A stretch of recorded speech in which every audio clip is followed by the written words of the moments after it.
CPM party 18వ మహాసభలు పలాస నగరంలో విజయవంతంగా జరిగినాయి.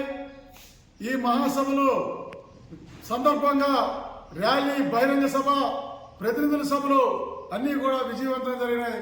ఈ విజయవంతానికి సహకరించిన అందరికీ కూడా సిపిఎం పార్టీ తరఫున ముందుగా కృతజ్ఞతలు తెలియజేస్తున్నాం.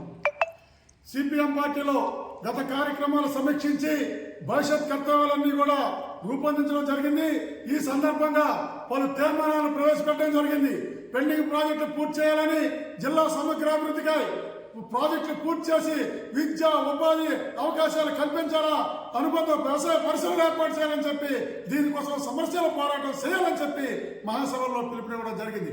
అదేవిధంగా గిరిజనులకు సంబంధించి ఈ జిల్లాలో ఐటీడీఏ లేదు. గిరిజన భూములన్నీ కూడా ఇవాళ గిరిజనేతలు ఆక్రమించుకొని ఇవాళ మొత్తం అంతా కూడా దోపిడీ చేస్తారు. గిరిజనుల రక్షణకి ఉద్యమాలు చేపట్టాలని చెప్పి జీడీ కొబ్బరికి గిట్టుబాటు ధర ఇవ్వాలని, అదేవిధంగా రిమ్స్ ని అప్గ్రేడ్ చేసి సూపర్ స్పెషాలిటీ హాస్పిటల్ గా తయారు చేయాలని చెప్పి, ఉపాధ్యాయులకు సంబంధించి జీవో 117 రద్దు చేయాలని చెప్పి మొదలగు తీర్మానాలు మహాసభలో చర్చించి తీర్మానాలు చేయడం జరిగింది.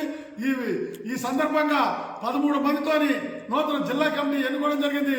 ఈ నూతన జిల్లా కమిటీ ఈ కర్తవ్యాలన్నీ కూడా రేపు అమలు చేయడానికి పూనుకుంటుంది. దీనికంటే ముందుగా రేపు నవంబర్ 14వ తేదీన ప్రజా సమస్యల పరిష్కారానికై ప్రజాపోరులో భాగంగా ధర్నా కార్యక్రమం చేయాలని చెప్పి పిలుపునిస్తున్నాం.